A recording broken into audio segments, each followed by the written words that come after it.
Nacional de los Autónomos propone un plan con 60 medidas que incluye bonificaciones por bajos ingresos, bajas flexibles y una tarifa 30.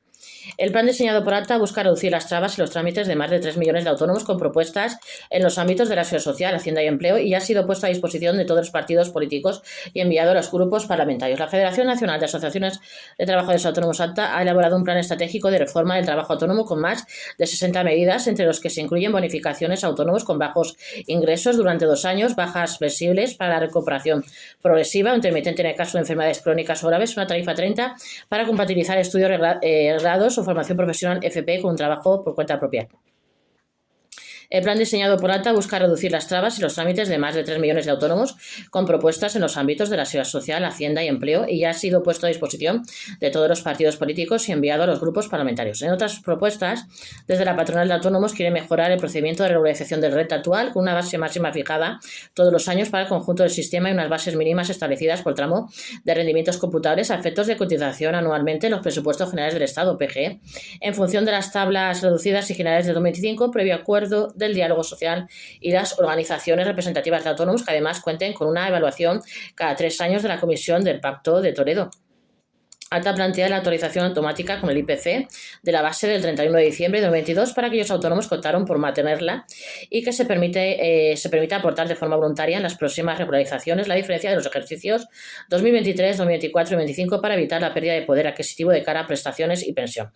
La agencia tributaria será la que comunique en acto administrativo los rendimientos computables a efectos de cotización a los autónomos con el fin de posibilitar el recurso y la corrección de estos de forma previa a la regularización por parte de la Tesorería General de la Seguridad Social. Los plazos de devolución de las sobrecotizados serán más cortos y la devolución deberá realizarse antes del 31 de diciembre del ejercicio correspondiente, según la propuesta. Además, se plantea que los autónomos sin rendimientos o rendimientos cero, societarios y familiares colaboradores puedan mantener y recuperar su base de 2022 cuando ésta sea superior a sus rendimientos. Sobre la pluriactividad, plantea que no se podrá cotizar por encima de la base máxima del sistema y se cotizará en función de la base que traslade la tesorería con el fin de evitar el exceso de cotización, declarando previamente la situación de pluriactividad. Además, propone ampliar el porcentaje de corrección del gasto para la determinación de los rendimientos computables a efectos de cotización de 3 a 5 en societarios y del 7 a 9 en personas físicas. Tarifa plana, incentivos a la contratación. La patronal de autónomos también plantea una tarifa plana a 0 euros durante 2 años hasta 3 años para los menores de 30 años, así como para las mujeres que se reincorporen tras la maternidad y los que sus ingresos no superen el salario mínimo en los 2 primeros años de tarifa plana. Además, cuando los ingresos en la actividad por cuenta propia sean inferiores a la mitad del semianual y se cotice por cuenta ajena en el régimen general en base máxima, ATA propone que solo se requiera el alta en el renta a efectos registrales, pero que el autónomo esté exento de cotización. ATA quiere una bonificación de la cuota de autónomos durante 2 años a aquellos cuyos ingresos les sitúen en la tabla reducida siempre y cuando se mantengan de alta de forma continuada en ese año y sean habituales en los siguientes términos: en un 75% en el tramo 1, en un 35% en el tramo 2 y en un 15% en el tramo 3. También se pide una bonificación al 100% de la cuota de autónomos con enfermedades graves desde el primer día y para el cuidado de menores con enfermedades graves, así como el reconocimiento automático cuando el cese sea definitivo. La reducción de los porcentajes acreditativos de reducción de ingresos al 50% en el caso de cese temporal y la ampliación a autónomos del subsidio de mayores de 52 años.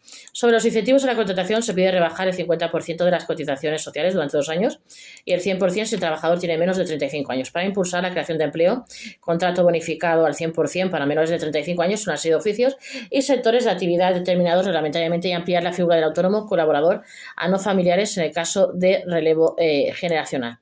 La patronal de autónomos también pide la ampliación de la baja de maternidad en 2 semanas para la lactancia materna y establecer la baja de maternidad flexible.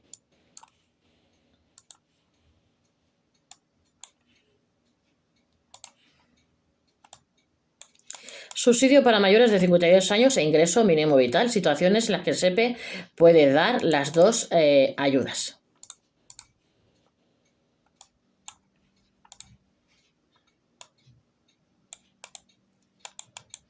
El subsidio para mayores de 52 años y el ingreso mínimo vital pueden cobrarse al mismo tiempo, pero solo si se cumple con una condición para ello.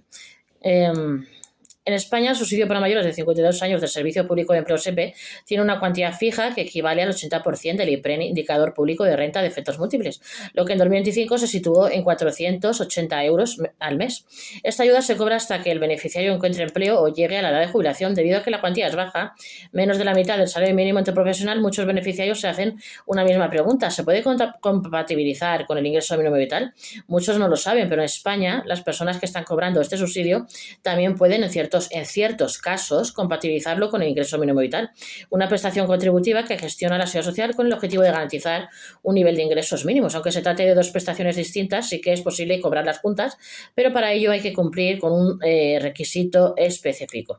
El requisito que hace que se pueda cobrar a la vez, ya que no hay ninguna incompatibilidad directa, ambas prestaciones se pueden cobrar a la vez, pero hay que tener un requisito.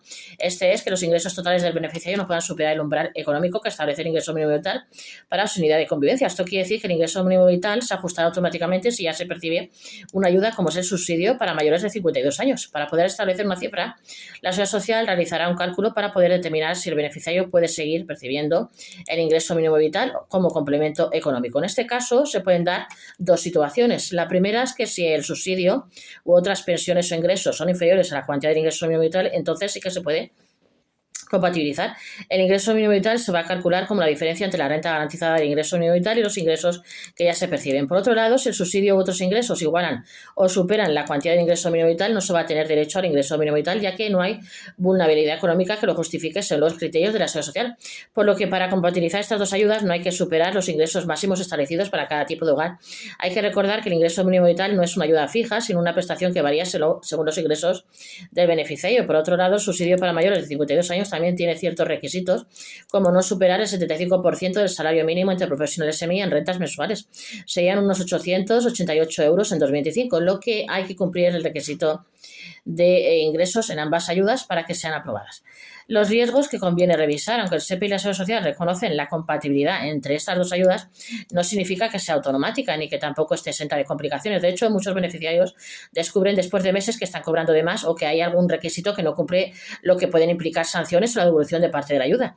El primer punto crítico es el de los ingresos y el patrimonio. El ingreso mínimo vital tiene un límite máximo que puede variar dependiendo del número de miembros de la unidad familiar y sus circunstancias. Una persona sola no puede superar en 2025 los 7.250 euros anuales en ingresos netos para mantener el derecho. El subsidio de mayores de 52 años computa dentro de estos ingresos, así que el beneficiario recibe alguna otra ayuda o rentas de algún alquiler o pensión compensatoria podría superar fácilmente el umbral sin darse ni siquiera cuenta, haciendo que se reduzca o incluso suspenda el ingreso mínimo vital.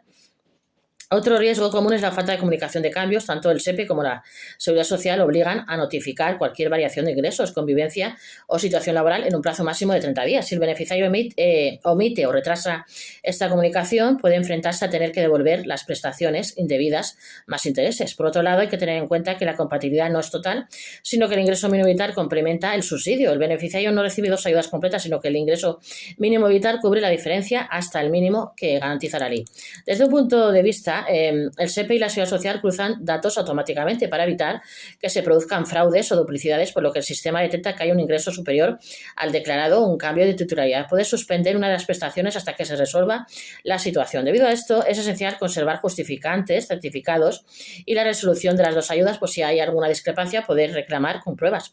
Otro detalle que muchos pasan por alto es que el subsidio para mayores de 52 años sí que cotiza para la jubilación, mientras que el ingreso mínimo vital no.